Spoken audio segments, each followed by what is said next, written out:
రూ. 1000 పెట్టి మీరు రూ. 1,00,000 సంపాదిద్దాం అనుకుంటున్నారా? ఎస్, బెట్టింగ్ యాప్స్ వలన మీకు సాధ్యం.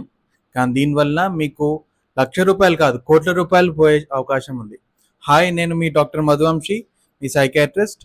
నేను రోజు ఎస్పెషల్లీ ఐపీఎల్ సీజన్లో సుమారు 10 నుంచి 12 పేషెంట్లు చూస్తున్నాను. ఆడవాళ్ళు, పెద్దవాళ్ళు, మా వారు ఇలా చేస్తున్నారు, మా పిల్లలు ఇలా చేస్తున్నారని బాధతో వచ్చి చెప్తున్నారు.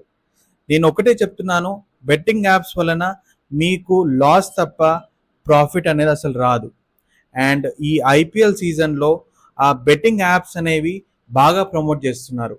అండ్ ఈ రీల్ ద్వారా ఒకటే చెప్పేది ఏంటంటే, దయచేసి బెట్టింగ్ యాప్స్ నుంచి దూరంగా ఉండండి, షార్ట్ కట్ మనీకి దూరంగా ఉండండి, హార్డ్ వర్క్ చేయండి అండ్ డెఫినెట్లీ సక్సెస్ అవుతుంది.